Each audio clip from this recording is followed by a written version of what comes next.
नमस्कार, आप देख रहे हैं सबसे बड़ा सवाल। मैं हूं परवीन शेख। पश्चिम बंगाल विधानसभा का स्पेशल सेशन खूनी संघर्ष में तब्दील हो गया। ममता के मार्शलों ने और बीजेपी और टीएमसी के बीच जमकर हंगामा हुआ। खूनी झड़प में बीजेपी के कई विधायक जख्मी भी हुए। जब इससे भी जी नहीं भरा तो 4 बीजेपी विधायकों और चीफ व्हिप को सदन से सस्पेंड कर दिया, जिनमें चीफ व्हिप शंकर घोष, अग्निमित्रा पाल, मिहिर गोस्वामी, अशोक डिंडा और बकीम घोष शामिल हैं। विधानसभा में उस झड़प की शुरुआत अल्पसंख्यक से जुड़े बिल पर चर्चा के दौरान हुई, जिस पर जमकर हंगामा हुआ। टीएमसी और बीजेपी आमने सामने आ गई और इसके बाद विधानसभा स्पीकर ने मार्शल बुलाए। बीजेपी ने कहा कि ममता को इसकी कीमत चुकानी होगी। पश्चिम बंगाल में लोकतंत्र मर चुका है। ममता ने वही गलती की है जो सीपीएम ने की थी। वहीं बीजेपी विधायक शुभेंदु अधिकारी ने कहा है कि टीएमसी का अब अंत आ गया है। ऐसे में सबसे बड़ा सवाल यह है, क्या इस खूनी संघर्ष के पीछे घुसपैठ और फर्जी वोटर बड़ी वजह है? क्या होगा अब अमित शाह का अगला कदम? इस पर चर्चा के लिए स्टूडियो मौजूद हैं कैपिटल टीवी के executive editor Rajiv Kumar. Sir, आपका बहुत बहुत स्वागत है। धन्यवाद। पश्चिम बंगाल विधानसभा में जो घटना हुई, बीजेपी और टीएमसी के बीच जिस तरह से हाथापाई हुई है, उसके पीछे बड़ी वजह क्या देखते हैं? देखिए, वजह कुछ नहीं है, वजह तो तात्कालीन ही होता है और वजह ढूंढने के लिए ममता बनर्जी को सोचना चाहिए कि अगर आप कुछ बोल रहे हो तो सुनने के लिए अपनी क्षमता को बढ़ाओ। ममता बनर्जी ने विधानसभा का विशेष सत्र बुलाया। ये इनसे विशेष सत्र बुलाने के लिए गुजारिश नहीं की गई थी। ऐसे विशेष सत्र बुलाने के लिए सरकार की तरफ से पहल करने के बदले विपक्ष की तरफ से पहल किया जाना चाहिए था, लेकिन यहाँ सरकार ही पहल कर रही है। जब सरकार विशेष सत्र बुलाए और कोई मुद्दा डिस्कस करने की बात सोचे, इसका मतलब है कि सरकार के पास बोलने के लिए वो बातें हैं जो अगर बाहर की जाए तो फिर उसके ऊपर मुकदमा दर्ज हो जाएगा। ये Arvind Kejriwal style of politics है। अरविंद केजरीवाल दिल्ली में वही करते थे जो आज ममता बनर्जी करने पर उतारू हो गई है। इससे पहले ममता बनर्जी 2011 से मुख्यमंत्री है। कितनी बार विधानसभा के अंदर इस तरह का व्यवहार हुआ है, कितनी बार विधानसभा के स्पेशल सेशन में चर्चा के बीच मारधाड़ हो गया है, मार्शल को बुलाना पड़ा है। ये बहुत कम देखने को मिला, क्योंकि उस समय ममता बनर्जी खुश नजर आती थी, अभी सत्ता का उपभोग कर रहे हैं। ये उसी तरह है जैसे अरविंद केजरीवाल शुरुआती दौर में बेहतर तरीके से अपनी सत्ता का उपभोग कर रहा था और फिर जब टकराव शुरू हुआ तो इसने ऐसे ही स्पेशल सेशन बुलाकर केंद्र सरकार को गालियां देना शुरू किया। जब भारतीय जनता पार्टी के सदस्यों की संख्या कम हुआ करती थी, 8 ही सदस्य होते थे, जैसे ही लोगों ने आवाज उठाई, मार्शल आउट कर दिया गया। ये विजेंद्र गुप्ता जो अभी स्पीकर हैं दिल्ली विधानसभा में, इनको मार्शल अपने कंधे पर उठाकर बाहर फेंकता था और ये सारे तस्वीरें भी सामने हैं। वही रिपीट हो रहा है, वही तरीके अपनाए जा रहे हैं पश्चिम बंगाल में। अभी पश्चिम बंगाल में विशेष सत्र बुलाया गया। ये बुलाया क्यों गया? कोई ऐसे इमरजेंसी सिचुएशन आ गए थे, कोई ऐसे डेवलपमेंट का प्रोजेक्ट था जिस पर सदन की सहमति जरूरी थी, कोई ऐसे बिल थे जिसको पारित करवाना अभी जरूरत पड़ी थी और अभी अभी जरूरी था कि बिल पारित होना चाहिए? नहीं, केवल एक ही मुद्दा था कि जो बात हम बांग्ला भाषियों के लिए पीड़ित होने की बात केंद्र सरकार के ऊपर आरोप, भारतीय जनता पार्टी शासित प्रदेशों के ऊपर आरोप जो लगा रहे हैं, अगर हमारे नेता हम लोग बाहर में जाकर बातें करेंगे तो हमारे खिलाफ केस मुकदमा दर्ज होगा, क्योंकि आप सीधे टारगेट कर रहे हो एक पॉलिटिकल मुद्दे पर नहीं बल्कि भाषाई मुद्दे पर। और आपके ऊपर इस बात के लिए मुकदमा दर्ज हो सकता है कि पश्चिम बंगाल के अंदर आप अराजकता का माहौल क्रिएट करना चाहती हो और वहां पर दंगा फसाद पैदा करना चाहती हो, फैलाना चाहती हो। यह अराजकता का माहौल बनाने की स्थिति है, क्योंकि सरकार आपकी है, आप अपनी सरकार में विरोध प्रदर्शन कर रहे हो, आप मुख्यमंत्री होते हुए धरना दे रहे हो और फिर उसके बाद आप लोगों को उकसा रहे हो सड़क पर आओ। पुलिस तो हमारे कंट्रोल में है और पुलिस हमारे कंट्रोल में है तो हम उसको बता सकते हैं कि कहां पर कार्रवाई करो, कहां पर न करो, किसके प्रोटेस्ट पर लाठियां बरसाओ, किसके प्रोटेस्ट को सहयोग करो। इसलिए ममता बनर्जी ने सोचा पहले विधानसभा का स्पेशल सत्र बुलाते हैं और उसके बाद उसमें चर्चा करेंगे और भारतीय जनता पार्टी के विधायक वहां पर बैठकर सुनेंगे जो हम बोलना चाहते हैं, उसको सदन के अंदर से आवाज जाएगी, क्योंकि मीडिया रिपोर्ट पर प्रतिबंध तो है नहीं। सदन के अंदर चर्चा के मीडिया में रिपोर्ट होती है, लेकिन उसके अंदर चर्चा के लिए आप कोर्ट में चैलेंज नहीं कर सकते। अगर वहां गाली गलौज भी हो गया तो कोर्ट में मुकदमा दर्ज नहीं किया जाएगा। उसके लिए सर्वे सर्वा यानी कि चीफ जस्टिस की तरह भी स्पीकर ही हैं, कार्रवाई भी स्पीकर ही करेंगे, किसी को सस्पेंड भी स्पीकर करेंगे, किसी के ऊपर दूसरी कार्रवाई भी स्पीकर करेंगे, मार्शल भी वही बुलाएंगे, फैसला वही लेंगे। तो इसलिए ये जो फायदा होता है विधानसभा के अंदर, उसका दुरुपयोग ममता बनर्जी या फिर अरविंद केजरीवाल जैसे लोग करते रहे हैं और यही स्थिति वहां हुई। इन्होंने विशेष सत्र बुलाया, चर्चा की शुरुआत हुई और बंगला भाषियों के ऊपर चर्चा होने लगी कि चारों तरफ सारे प्रदेश में जहां भारतीय जनता पार्टी के चीफ मिनिस्टर हैं वहां पर बांग्ला भाषियों के साथ अन्याय हो रहा है, उन्हें डिटेन किया जा रहा है, उन्हें पकड़ा जा रहा है, उन्हें प्रताड़ित किया जा रहा है। ये सुप्रीम कोर्ट भी पहुंचे थे इस मामले को लेकर, लेकिन सुप्रीम कोर्ट से कोई फायदा मिला नहीं, राहत मिली नहीं। वहां भी जज ने सीधे तरीके से कह दिया कि जो प्रताड़ित है, जो लोग परेशान हैं, उसमें से कुछ लोगों को लेकर आओ, जैसे बिहार एसआईआर पर कह दिया जी कि अगर आपको लगता है कि इतने लाख लोग हैं जिनका नाम होना चाहिए और नहीं हो रहा है, नाम हटाया जा रहा है, तो उन लोगों को बुला कर लाओ, उसके लिस्ट लाओ। लेकिन ये लोग नहीं ला पाए, एविडेंस है नहीं। तो उसी तरह से सुप्रीम कोर्ट में इस मामले पर भी हुआ। अब इनको लगा कि ये मुद्दा तो कोई है नहीं, लेकिन इस मुद्दे को क्रिएट करो पश्चिम बंगाल में। अब मुस्लिम अपीजमेंट की ढोल फूट गई है। मुस्लिम अपीजमेंट करते करते हिंदुओं को नाराज कर चुके हैं। भ्रष्टाचार के मामले में सरकार के खिलाफ एंटी इनकम्बेंसी बहुत बढ़ गई है। जो बंगाली लोग हमें सपोर्ट करते थे कम्युनिस्टों के खिलाफ, अब वो हमारे खिलाफ हो गए हैं और अब वो कम्युनिस्ट और टीएमसी ये दोनों के शासन से उब चुके हैं, भारतीय जनता पार्टी की तरफ जा रहे हैं। तो बंगला कार्ड खेलना चाहिए। सदन बुलाई गई और इस पर चर्चा हुई। चर्चा की शुरुआत इन्होंने की तो उस समय शुभेंदु अधिकारी ने एक मांग की।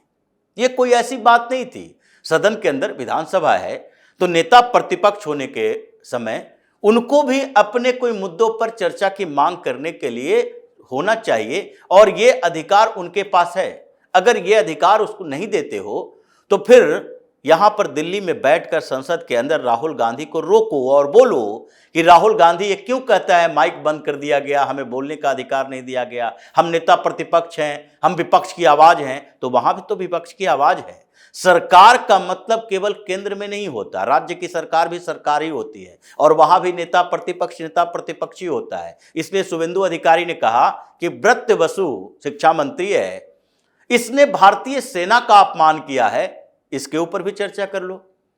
आप लोगों ने जो भारतीय सेना के खिलाफ बातें की कि केंद्र सरकार के साथ, मोदी के साथ उनकी कठपुतली है, तो सेना का अपमान की हो, इस पर भी विधानसभा में चर्चा होनी चाहिए। उनसे पहले हंगामा खड़ा हो गया, उनके बाद शुभेंदु अधिकारी के खिलाफ बात की गई। इन लोगों ने उनको सस्पेंड करने की मांग की और स्पीकर ने सीधे सस्पेंड कर दिया। अब फिर अगले दिन फिर से सुनवाई, फिर से चर्चा, फिर से वही बातें और ममता बनर्जी प्रकट होती हैं विधानसभा में और वो गालियां देना शुरू करते हैं। इसको गालियां देना कहते हैं कि वो मोदी वोट चोर है, वोट चोरों की सरकार है इनकी, इनको बर्बाद होना चाहिए, कंगाल होना चाहिए, बंगाल की जनता इनका जवाब देगी, उसको एंट्री नहीं मिलनी चाहिए, भारतीय जनता पार्टी को एक वोट नहीं मिलना चाहिए। ये ऐसी बातें कर रही थी जिसका सदन से कोई लेना देना नहीं है। सदन में ये चर्चा होती है। अगर आपको बांग्ला भाषियों पर चर्चा करनी है कि उनको बाहर में दिक्कतें हो रही है, तो भारतीय जनता पार्टी के नेताओं को भी बोलो कि उनसे भी चर्चा करने के लिए पार्टिसिपेट करें, वो भी एविडेंस देंगे। एक तरह से उकसाने की कोशिश की गई थी विधानसभा सदन के अंदर बीजेपी नेताओं को और फिर उसी का नतीजा हुआ कि टीएमसी और बीजेपी आमने सामने आ गई। बिल्कुल होना था, क्योंकि ममता बनर्जी ने जो शब्द बोले, जिसका इस्तेमाल किया, वो ऐसे थे कि अगर वहां पर भारतीय जनता पार्टी के नेता बैठे हुए हैं और वो उसका विरोध नहीं कर रहे हैं तो भारतीय जनता पार्टी में रहने के लायक नहीं है जी। अगर कोई इतने अभद्र भाषा का उपयोग करे, असंसदीय अमर्यादित भाषा का, और वहां पर बैठा हुआ स्पीकर ये सुन रहा है कि तो मुख्यमंत्री है, ये कुछ भी बोलने के लिए स्वतंत्र है, इनको तो हम टोक भी नहीं सकते, तो ऐसी स्थिति में विरोध तो करना पड़ेगा। और ममता बनर्जी को भी चाहिए कि विरोध करती हैं। अगर आप ऐसी बात कर रहे हो तो दूसरे को विरोध प्रदर्शन करने दो। आप सामान्य तरीके से जैसे संसद में होता है, संसद की बात भी कर रही थी कि देखिए दिल्ली में भारतीय जनता पार्टी की सरकार है, हम वहां के गुलाम बनाने की कोशिश कर रहे हैं, हमको औपनिवेश बनाना चाहते हैं, बंगाल को अपनी कॉलोनी बनाना। ये कौन सी औपनिवेशिक मानसिकता की बात कर रही है? अगर तुम्हारी सरकार है तो तुम स्वतंत्र तरीके से काम कर रहे हो, और अगर बीजेपी की सरकार होगी तो क्या वो तमिलनाडु से किसी व्यक्ति को लाकर बंगाल का मुख्यमंत्री बनाएगा? बंगाल का मुख्यमंत्री तो पश्चिम बंगाल के किसी व्यक्ति को बनाया जाएगा। गवर्नर का पद नहीं है जो किसी दूसरे स्टेट से लाकर गवर्नर बना दिया जाता है, यह मुख्यमंत्री का पद है। इन लोगों ने नया ड्रामा शुरू किया है अलग अलग जगहों पर। बिहार में कहेगा मोदी और अमित शाह की सरकार, तो यहां पर बिहार से बाहर के लोग आ रहे हैं। ये बाहर के लोग कौन है भाई? उसी तरीके से पंजाब में वही बात, दिल्ली में वही बात, हर जगह पर ये लोग कहते हैं कि बाहर से लेकर आएगा। तो दिल्ली में सरकार बनी तो सीएम रेखा गुप्ता क्या बाहर की है? या फिर जहां जहां सरकारें भारतीय जनता पार्टी के महाराष्ट्र में बनी है तो क्या देवेंद्र फडणवीस कहीं बाहर से आए हैं? या पश्चिम बंगाल में सरकार अगर भाजपा की बनती है तो वहां क्या किसी को सीएम बनाया जाएगा? वो बिहार से लाएंगे, तमिलनाडु से लाएंगे कि नहीं तमिलनाडु का एक नेता खाली बैठा है उसको बंगाल का मुख्यमंत्री बना दो। तो इन लोगों ने एक तरीका अपना लिया है और उसी के खिलाफ हंगामा चल रहा था। तो इसलिए भारतीय जनता पार्टी के नेताओं ने नारेबाजी शुरू की, और ये ममता बनर्जी कर रही है, इनको माफ नहीं करेगा। कौन? न ईश्वर माफ करेगा, न अल्लाह माफ करेगा। तो भाई अल्लाह तो आपको माफ करे या न करे, भारतीय जनता पार्टी के नेताओं को अल्लाह की माफी तो चाहिए नहीं। वो तो अल्लाह के गुनाहगार ऐसे भी हैं, ये काफिर ही मानते हैं। तो इसलिए आपने अपना हृदय और अंदर से धर्म परिवर्तन कर लिया है, नए मजहब बना लिया है, तो आप उसकी बात करो, इसकी बात नहीं करो कि ये क्या करने वाले हैं। लेकिन इस माफी की बात में इन लोगों ने सोच लिया कि इस पर कोई विरोध ही ना हो, और जब विरोध हुआ तो समस्याएं पैदा हो गई। इन लोगों ने मार्शल बुलाया। मार्शल बुलाओगे तो फिर वो तो इसे बाहर करने के लिए कोशिश करेंगे, और यही सीआईएसएफ के मुद्दे पर दिल्ली में, जिसकी बात ममता बनर्जी बार बार कह रही थी कि सीआईएसएफ वहां बुलाया जाता है, तो सदन में सीआईएसएफ बुलाया गया था तो आपको तकलीफ हुई थी। आपने मार्शल बुलाकर उन्हें उठाकर बाहर फेंकने की कोशिश की, तो आपके नेताओं को बहस करने की क्या जरूरत थी? क्योंकि आपके पास वो सत्ता है। तो इस आधार पर इनके नेता भी आ गए, मार्शल भी आ गए, और इन लोगों को भगाना शुरू कर दिया। तो मारपीट हो गई। अब मारपीट हुई तो उसके बाद 5 लोगों को सस्पेंड किया गया। अरे 5 लोगों को सस्पेंड नहीं, 15 को करो। 5 विधायक क्या है, 25 विधायकों को करो। लेकिन अगर स्पीकर की कुर्सी पर बैठे हो तो थोड़ी शर्म तो होनी चाहिए। अगर हाथापाई हुई है तो भारतीय जनता पार्टी और टीएमसी के विधायकों में हुई है, तो क्या टीएमसी का कोई विधायक उस स्थिति में नहीं था कि उसे सस्पेंड किया जाता? थोड़ी तो शर्म करो कि अगर भाजपा के विधायकों को किए हो तो टीएमसी के भी 5-10 विधायकों को करो। वो तो सत्ता पक्ष में है और उसकी संख्या भी बहुत ज्यादा है, ये लोग मिलजुल कर मारपीट कर सकते हैं। तो ऐसी स्थिति में ये स्पीकर की भूमिका, ममता बनर्जी की भूमिका, और इन सब ये जो टीएमसी ने गुंडागर्दी की है सदन के अंदर बैठकर, ये बाहर में इसकी आवाज दबा दी जाएगी, ऐसा नहीं है। शुभेंदु अधिकारी ने भी यही बात कहा कि ये गुंज बाहर तक सुनाई पड़ेगी, और ये ममता बनर्जी का फ्रस्ट्रेशन है जो ये मानकर चल रही है कि अगर हमें सत्ता सामान्य स्थितियों में वोट करवा के फिर से रिटेन नहीं करना है तो उसके बदले हम गुंडागर्दी शुरू करेंगे। और इनकी ये पॉलिसी रही है कि डरा के रखो, जो लोग हमारे खिलाफ वोट करने जा रहे हैं वो वोट देने की स्थिति में न रहे, उसे इतना डर पैदा करो कि तुम्हारा यहां कोई देखने वाला नहीं, रोकने वाला नहीं है। इसलिए इन समस्याओं को अब सड़क पर देखा जाएगा, और भारतीय जनता पार्टी को लगने लगा है कि अगर ममता बनर्जी ने जो डराने की राजनीति शुरू की है उसमें डर गए, वहां के नेता डर गए, आक्रामक नहीं हुए, तो इसका मतलब है कि आपको ये सरेंडर करवा देंगे, और जो आपके समर्थक हैं वो वोट देने के लिए नहीं निकलेंगे। इसलिए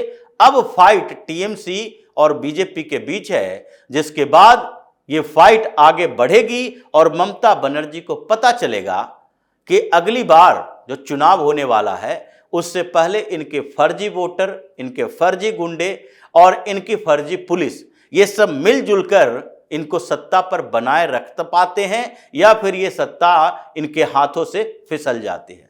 राजीव सर, इस तमाम जानकारी के लिए और सटीक विश्लेषण के लिए आपका बहुत बहुत धन्यवाद। धन्यवाद। बंगाल विधानसभा में हुए हंगामे और खूनी संघर्ष की गूंज जो है वो दिल्ली तक सुनाई दे रही है। ममता की मनमानी के खिलाफ बीजेपी भी बड़े एक्शन की तैयारी में है। ऐसे में नजरें शाह के फैसले पर भी टिकी हैं। वहीं बंगाल में ममता की राह और मुश्किल होने वाली है। जिस तरह बीजेपी ने हुंकार भरी है, वो टीएमसी सरकार पर भारी पड़ने वाली है। इस खास शो में इतना ही। वीडियो कैसा लगा कमेंट करके अपनी राय जरूर दें। वीडियो को लाइक करें, शेयर करें और कैपिटल टीवी को सब्सक्राइब जरूर करें। धन्यवाद।